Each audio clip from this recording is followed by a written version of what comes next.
جنت جہنم کا علم ہوتا ہے لیکن ادھورا، نامکمل، پورا نہیں، تو اس ادھورے علم کی وجہ سے یہ اللہ کو مان کے اللہ کی نہیں مانتا، رسالت کو مان کر رسولوں کی نہیں مانتا، جنت کو مان کے اس کا شوق نہیں رکھتا، جہنم کو مان کر اس سے بھاگتا نہیں، اس سے ڈرتا نہیں، اس سے خوفزدہ نہیں، اس کی آنکھوں کے چشمے خشک ہو جاتے ہیں، دل سخت ہو جاتے ہیں، سینے پتھر ہو جاتے ہیں، اور وجود عاجز ہو جاتے ہیں اللہ کی طرف قدم بڑھانے سے کہ نظر نہیں آ رہا یا بہت کم نظر آ رہا ہے۔ چشمے والے کا چشمہ اتار دو، مرد ہو یا عورت، وہ کہتا مجھے تو پتہ نہیں چل رہا میرے آگے کون بیٹھا ہوا ہے، ٹائم کیا ہے، میری اینک نہیں ہے، مجھ سے اخبار نہیں پڑھا جا رہا، مجھ سے ٹائم نہیں دیکھا جا رہا، یہ کون بیٹھا ہوا ہے، کیا ہوا؟ چشمہ اتر گیا۔ ایسے جب دل کے اوپر اندھیرا آتا ہے اور ایمان کا نور بجھ جاتا ہے اور قرآن کا چشمہ اتر جاتا ہے تو راستے بند ہو جاتے ہیں، راستے بند ہو جاتے ہیں۔ میرے بھائیو، عوام ہوں یا خواص ہوں، طلبہ ہوں یا علماء ہوں، سب کو سب سے پہلے اس بات کی محنت کی ضرورت ہے کہ اپنے دل میں وہ قرآن کا نور زندہ کریں، قرآن کا نور زندہ کریں، قرآن کا نور زندہ کریں۔ یہ صرف نحو فنی چیزیں ہیں، فقہ، منطق، فلسفہ، بلاغت، یہ سب فنی چیزیں ہیں۔ قرآن کا نور اندر لینے کے لیے ایک محنت اور ہے، ایک الگ محنت ہے جس سے یہ نور اندر میں اترتا ہے۔ جب یہ نور اترتا ہے تو پھر راہیں بدل جاتی ہیں اور ترجیحات تبدیل ہو جاتی ہیں۔ مثل نور ہی کمشکات، نور اندر میں آیا تو سینہ تاکشہ بن گیا۔ اس آیت کو کہتے ہیں آیت النور، آیت النور۔ سارا قرآن خوبصورت ہے، یہ آیت بہت ہی خوبصورت ہے۔ اس پر امام غزالی نے ایک رسالہ بھی لکھا ہے، لیکن وہ سارا منطقی طرز پہ لکھا ہے، وہ بڑی کوشش کے باوجود بھی سمجھ میں نہیں آتا کہ کیا کہہ رہے ہیں۔ اور اللہ نے عربوں پہ اتارا تھا نا، یونان والوں پہ قرآن نہیں اتارا تھا، قرآن یونان نہیں اترا تھا، ارسطو پہ نہیں اترا تھا، بقراط پہ نہیں اترا تھا کہ منطق نہ آتی ہو تو قرآن بھی نہیں آتا۔ کیسی زیادتی والی بات کہ قرآن سمجھنے کے لیے منطق کا سمجھنا ضروری ہے، تو اللہ تعالیٰ پھر پہلے ارسطو کو بھیجتا، ارسطو پہ قرآن اتارا۔ اللہ نے عرب کے بدوؤں پر قرآن اتارا جو سیدھے سادھے، جو اپنی فطرت سے قرآن سمجھتے تھے۔ جو منطق فلسفہ جب آیا تو گمراہی آ گئی۔ اگر منطق سے روشنی ملتی تو سب سے پہلا منطق کا علم امت میں لانے والا کون ہے بھائی؟ کسی کو پتا ہے؟ مامون الرشید۔ سب سے پہلا منطق کو امت میں لانے والا ہے مامون الرشید، اور مامون الرشید علامہ تھا، علامہ فہام، العلامۃ الفہام، اور اس کو لاکھوں حدیثیں زبانی یاد تھی۔ ایک دفعہ جو چیز سنتا تھا اس کو یاد ہو جاتی تھی، صرف ایک دفعہ سننے کے بعد اسے یاد ہو جاتی، ایسا علم تھا مامون الرشید کا۔ اور وہ گمراہ ہو گیا اور قرآن کے مخلوق ہونے کا قائل ہو گیا۔ بشر مریسی کے عقلی دلائل سے متاثر ہوا۔ بشر مریسی منطقی فلسفی تھا، اس کے عقلی دلائل سے متاثر ہو کر نقلی دلائل رد کر دیے اور معتزلہ کا عقیدہ اپنا لیا کہ القرآن مخلوق، اور بعض علماء کے نزدیک اس عقیدے کا حامل دائرہ اسلام سے خارج ہو جاتا ہے۔ بعض علماء کے نزدیک، اگرچہ سب کے نزدیک کا تو یہ کہ فساق میں سے ہیں، لیکن بعض علماء نے ان کے کفر تک کا فتویٰ دیا۔ تو مامون پہلا آدمی تھا جو منطق کو لایا امت میں، اور وہ ایسا عالم تھا کہ یہ جتنے آج کے علماء ہیں وہ یوں جیب سے ہاتھ نکال کے باہر کرے تو ایسے لاکھوں علماء اس کی جیب سے گر پڑیں، علم کے لحاظ سے، تقویٰ نہیں، انابت نہیں، خشیت نہیں، معلومات شرعی معلومات میں آج کے سارے علماء اکٹھے ہو جائیں تو مامون کے پاسنگ نہیں ہیں، اتنا اس کے پاس معلومات کا، شریعت کی معلومات کا خزانہ تھا۔ لیکن وہ گمراہ ہو گیا اور اس نے قرآن کے مخلوق ہونے کی دعوت چلائی اور بڑے بڑے علماء شہید کیے۔ وہ اس کے بھائی معتصم کو مرتے ہوئے وصیت کر گیا، واتبع ہدی اخیک فی القرآن، قرآن کے عقیدے میں اپنے بھائی کے مسلک پر قائم رہنا، اپنے بھائی کے عقیدے پر قائم رہنا۔ پھر معتصم نے امام احمد بن حنبل کو 60 کوڑے یا 80 کوڑے یا 20 کوڑے مروائے، اور وہ تاریخ میں کہانی بن گئی کہ وہ ظلم و ستم کی داستان لکھی گئی۔ اس کے پیچھے منطق کی برکات تھی۔ منطق سے شریعت نہیں آتی، منطق ایک فنی چیز ہے، ابن تیمیہ نے جو بات کی وہ سب سے اعلیٰ ہے کہ لا یحتاج الیہ الذکی ولا یفہمہ الغبی، کہ منطق وہ علم ہے سمجھدار کو اس کی ضرورت نہیں اور کم عقل والے کو یہ سمجھ میں آتا نہیں۔ خیر یہ کہ اضافی بات آگے آپ میری بات سے اتفاق بھی کر سکتے ہیں، اختلاف بھی کر سکتے ہیں، یہ کون سا عقیدے کا مسئلہ ہے، یہ تو ایک استنباطی چیز ہے کہ میں اسے اتنا ضروری نہیں سمجھتا ہوں جتنا ہمارے ماحول میں اسے ضروری سمجھا جاتا ہے۔ تو میں بتا یہ رہا تھا کہ قرآن عرب کے بدوؤں پر ہوتا جو قرآن کو اپنی فطرت سے سمجھتے تھے، فطرت سے۔ امام اسماعی قرآن کی تلاوت کر رہے ہیں، السارق والسارقة فاقطعوا أيديهما جزاء بما كسبا نكالا من الله والله غفور رحیم، یہ انہوں نے پڑھا۔ چوری کرنے والا مرد چوری کرنے والی عورت کے ہاتھ کاٹ دو، یہ اللہ کی طرف سے جزا ہے اور اللہ بڑا غفور الرحیم ہے، انہوں نے یہ پڑھا۔ تو ایک بدو پاس بیٹھا ہوا تھا، اس نے ایسے سر اٹھایا اور کہنے لگا یا ھذا کلام من ھذا، او بھائی یہ کس کا کلام ہے؟ بدو بنوریا کا فارغ نہیں، صرف نحو بلاغت جاننے والا نہیں، بدو، او بھائی یہ کس کا کلام ہے؟ تو اس میں ہی کہنے لگے ھذا کلام اللہ، یہ اللہ کا کلام ہے۔ بدو کہنے لگا ما ھذا بکلام اللہ، یہ اللہ کا کلام نہیں ہے۔ تو اسماعیل نے آیت کو دوبارہ پڑھا، السارق والسارقۃ فاقطعوا ایدیہما جزاء بما کسبا نکالا من اللہ واللہ عزیز حکیم۔ انہوں نے کہا بھائی یہاں یہ یوں ہے واللہ عزیز حکیم، کہنے لگا اما ھذا فنعم، یہ کلام اللہ ہے، یہ کلام اللہ ہے، یہ قرآن ہے۔ تو اسماعیل کہنے لگے تم عالم ہو؟ عالم ہو؟ کہا نہیں میں جاہل امی، انگوٹھا چھاپ۔ کہا تو تمہیں پتہ کیسے چلا؟ یہاں غفور الرحیم نہیں ہے، عزیز الحکیم ہے۔ کہا پیچھے پڑھو کیا کہہ رہا ہے، چور مرد ہو یا عورت اس کے ہاتھ کاٹ دو، کیا اس کے بعد وہ کہہ سکتا ہے کہ میں بڑا غفور الرحیم ہوں؟ ہائے ہائے، فطرت کی فہم، منطق نہیں آئے گی تو قرآن نہیں آئے گا، کیا عجب فضول بات۔ فطرت کی فہم، قرآن یونانیوں پہ نہیں اترا، قرآن عربوں پہ اترا ہے۔ وہ کہتا ہے اور دیکھو تو صحیح پیچھے کیا کہہ رہا ہے، ہاتھ کاٹ دو، ہاتھ کاٹنے کے حکم کے بعد وہ کہہ سکتا ہے میں بڑا غفور الرحیم ہوں؟ اس نے کہا ہاتھ کاٹو کیونکہ میں بڑا عزت دار اور حکمت والا ہوں، واللہ عزیز حکیم۔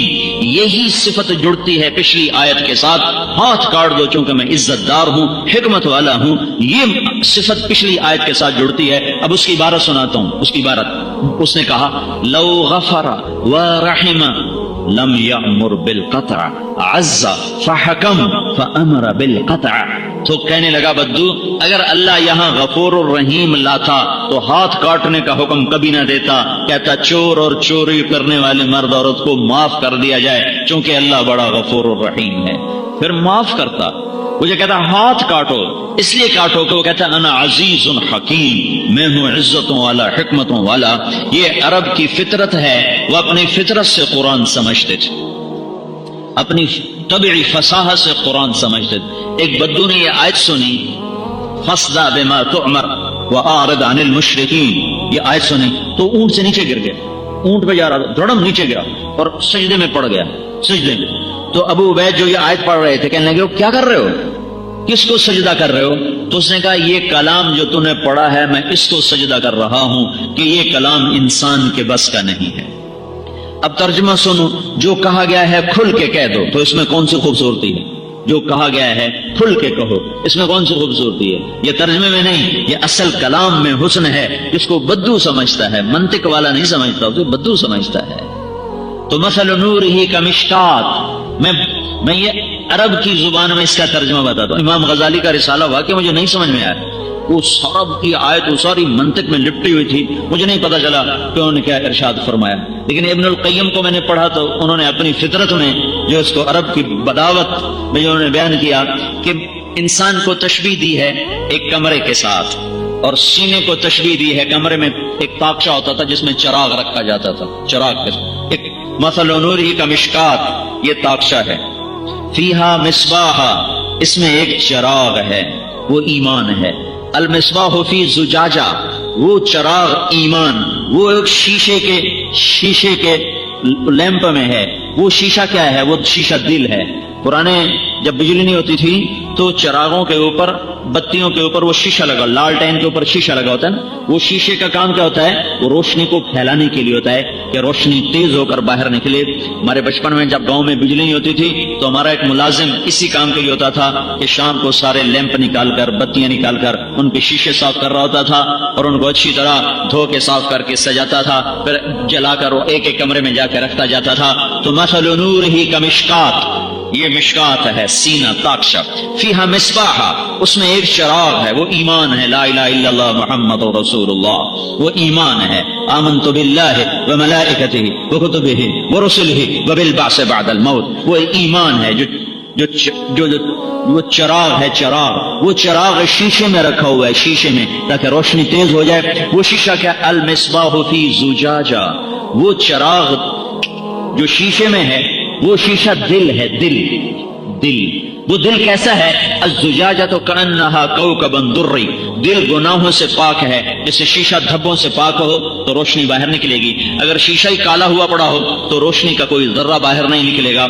دل صاف ہے گناہوں سے، کبیرہ گناہوں سے، بغض سے، حسد سے، تکبر سے، عجب سے، شہوت پرستی سے، دنیا طلبی سے، حب جاہ سے، حب مال سے، اپنی شہرت سے، اپنی بڑائی سے، میں بڑا نظر آؤں، دوسرے چھوٹے نظر آئیں، مجھے سلام کرنے والے ہوں، میرے آگے پیچھے چلنے والے ہوں، میرے پہرے دار ہوں، مجھے میرے سامنے فرشی سلام کرنے والے ہوں، میرے آگے جھکنے والے ہوں، یہ سب دھبے ہیں کالے، یہ ایسے کالے دھبے ہیں جو دل کے اوپر جب لگتے ہیں تو ایمان کا نور اسی میں بجھ کے رہ جاتا ہے، باہر نکلتا ہی نہیں، اور جب وہ دل صاف ہو جاتا ہے، وہ زجاجہ، الزجاجہ، الشیشہ، فانوس۔ اب وہ زجاجہ مسلمان کا دل کیسا ہوتا ہے؟ کانہا کوکب دری، وہ ایسا ہوتا ہے جیسے چمکتا ہوا ستارہ، شیشہ ستارے کی طرح ہے، تو اس کے اندر جب چراغ ایمان کا جلا تو اس نے روشنی کو اور بڑھایا، تو الزجاجۃ کانہا کوکب دری، جیسے چمکتا ستارہ۔ اب چراغ مکمل ہو گیا، پوری تشبیہ مکمل ہوگی۔ انسانی جسم ایک کمرہ ہے، اس کمرے میں اندھیرا ہے، اسے روشن کرنا ہے، اس میں ایک تاکشا ہے، وہ یہ سینہ ہے، اس میں ایک چراغ ہے، وہ ایمان ہے، وہ چراغ شیشے میں ہے، وہ شیشہ دل ہے۔ اب اس میں تیل ڈالنا ہے، اسی سے جلے گا۔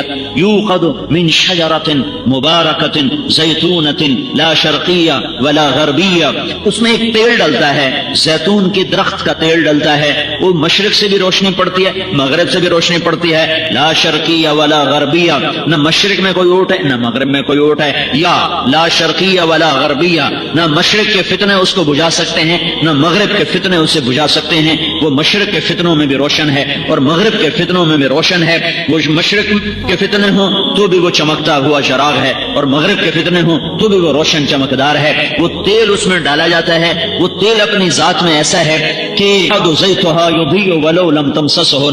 اسے آگ دکھائے بغیر وہ روشن چمکدار ہے۔ جب اسے آگ دکھائی جاتی ہے تو وہ نور علی نور بن جاتا ہے۔ اب اس کے اندر جو تیل ڈالا جا رہا ہے زیتون کا، وہ تیل کیا ہے؟ وہ قرآن کا علم ہے، وہ قرآن کا علم ہے، وہ قرآن کا علم ہے۔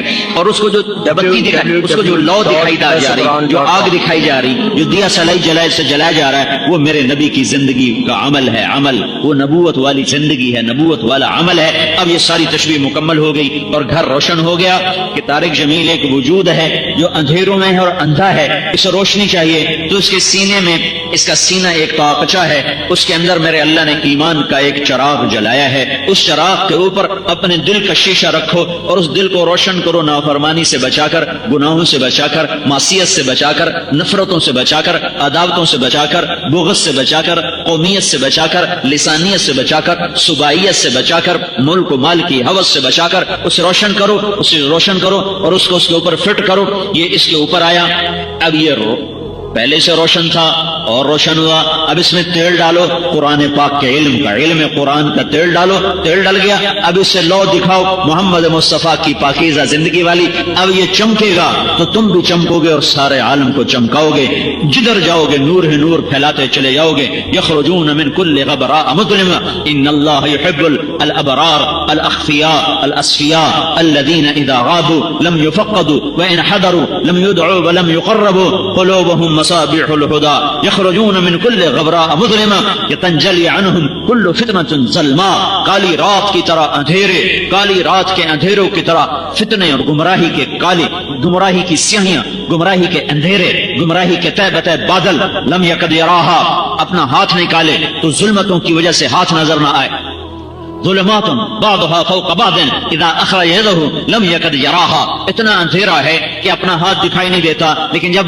جب جب جب جب جب طاقچے میں چراغ رکھتا ہے، چراغ کے اوپر وہ شیشہ رکھتا ہے، پھر اس کے اندر وہ تیل ڈالتا ہے، پھر اسے وہ آگ دکھاتا ہے، پھر روشن ہوتا ہے تو طاقچہ بھی روشن ہوتا ہے، کمرہ بھی روشن ہوتا ہے، اور باہر بھی اس کمرے کی روشنی جاتی ہے. جب جب جب جب دل شہوات میں، جسم شہوات میں ڈوب جاتا ہے، گمراہیوں میں غرق ہو جاتا ہے، دنیا کا وہ طلبگار بن جاتا ہے، جنت سے بیزار ہو جاتا ہے، جہنم کا خوف نکل جاتا ہے، اللہ کی طلب نکل جاتی ہے، محمد مصطفیٰ کا عشق نکل جاتا ہے، اللہ کی محبت نکل جاتی ہے. وہ یہ دنیا دھوکے کا گھر، اور یہ مچھر کا پر، اور یہ مکڑی کا جالا، اور یہ ایام معدودہ، اور یہ ایام قلیلہ، اور یہ متاع قلیل، یہ دار الغرور، یہ متاع الغرور، یہ لعب و لہو اور زینت و تفاخر بینکم و تکاثر فی الاموال والاولاد. یہ وہ دنیا جو مچھر کا پر ہے، جو دھوکے کا گھر ہے، جو مکڑی کا جالا ہے. تو کہ حرص و ہوس کو چھوڑ میاں، مت دیس بدیس پھرے مارا، کدھر دھکے کھاتے پھرتے ہو، قزاق اجل کا لوٹے ہے دن رات بجا کر نقارا. کیا بدیا بھینسا بیل شتر، کیا گونی پلہ سر بھارا، کیا گیہوں چاول موٹ مٹر، کیا آگ دھواں اور انگارا، سب ٹھاٹھ پڑا رہ جائے گا، ملاد چلے گا بنجارا.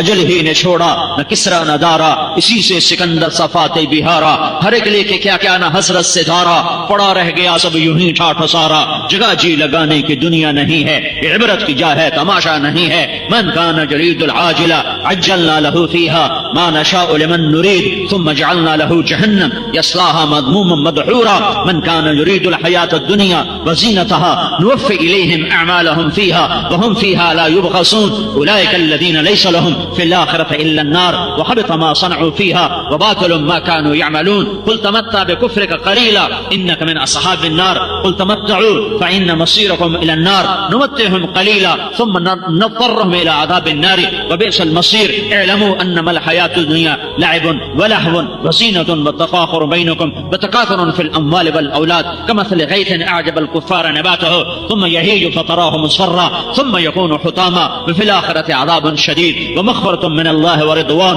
وما الحياة الدنيا إلا متاع الغرور. یہ دنیا ہے جس کو بنانے والا بتا رہا ہے کہ یہ دھوکے کا گھر ہے، یہ مچھر کا پر ہے، یہ مکڑی کا جالا ہے. جب دل اندھے ہو جاتے ہیں، شمعیں بجھ جاتی ہیں. جب سورج کی شمع بجھتی ہے تو کراچی کے راستے نظر نہیں آتے، جب دل کی شمع بجھتی ہیں تو جنت کے راستے نظر نہیں آتے، پھر اللہ کی محبت کے چراغ نہیں جلتے، پھر محمد مصطفیٰ کی محبت کی شمع نہیں جلتی، پھر جنت کے لیے کوئی سوز و گداز نہیں ہوتا، پھر جہنم کے لیے کوئی لرزاں اور ترساں نہیں ہوتا. پھر وہ ایک دنیا کا دیوانہ ہوتا ہے، شدائی ہوتا ہے، خون بہانا پڑے بہا دے گا بھیڑیے کی طرح، کسی کو پھاڑنا پڑے تو پھاڑ دے گا شیر چیتے کی طرح، اور کسی کو ڈسنا پڑے تو ڈس لے گا سانپ اور بچھو کی طرح. کہ اس کے دنیا اس کا مطلب ہے، دنیا اس کا مقصد ہے. جب یہاں اندھیرا ہوتا ہے تو یہ سب کچھ ہوتا ہے، جیسے کراچی میں ہو رہا ہے، لاہور میں ہو رہا ہے، ملتان میں ہو رہا ہے، فیصل آباد میں ہو رہا ہے، امریکہ میں ہو رہا ہے، یورپ میں ہو رہا ہے، ایشیا میں ہو رہا ہے، آسٹریلیا میں ہو رہا ہے، اور دنیا کے ہر خطے میں ہو رہا ہے. کہ آج چراغوں سے چراغ بجھ گئے، شمعیں بجھ گئیں، اندھیرے چھا گئے. دل کی دنیا پہ سورج تو میرا اللہ روز نکال دیتا ہے اور اندھیروں کو بھگا کے لے جاتا ہے کہ تم راہیں دیکھو، راستوں پہ چلو. دل کے اندھیروں کو تمہیں خود دور کرنا ہے. کرنے والا اس سے بھی اللہ ہے، اس کو بھی اللہ ہی دور کرتا ہے، لیکن طلب سے ہوتا ہے، تمنا سے ہوتا ہے، محنت سے ہوتا ہے، جہد سے ہوتا ہے، مانگنے سے ہوتا ہے، رونے سے ہوتا ہے. تمہیں چراغ گھر کے جلانے پڑیں تو تمہیں بجلی کا بل ادا کرنا ہے. تمہیں گاڑی کے چراغ جلانے پڑیں تو اس میں پیٹرول ڈالنا پڑتا ہے، بیٹریاں رکھنی پڑتی ہیں. دل کے چراغ جلانے ہوں تو تمہیں جان مال کی قربانی سے محنت کرنی ہوتی ہے، اور جہد کے سمندر کو پیر پار کرنا ہوتا ہے، تب جا کر اللہ کا تعلق ملتا ہے. سارے علم کا منتہا اللہ ہے، ساری شریعت کا منتہا اللہ ہے، ساری طریقت کا منتہا اللہ ہے، ساری کتابوں کا منتہا اللہ ہے، ساری محنتوں کا منتہا اللہ ہے. سب کی آخری پہنچ اللہ ہے، آخری طلب اللہ ہے، آخری پکار اللہ ہے، ملجا اللہ ہے، ماوا اللہ ہے، منتہا اللہ ہے، سند اللہ ہے، عماد اللہ ہے، وکیل اللہ ہے، رحمان اللہ ہے، رحیم اللہ ہے، ملک قدوس اللہ ہے، سلام مومن اللہ ہے، محیمن عزیز جبار متکبر اللہ ہے، خالق باری مصور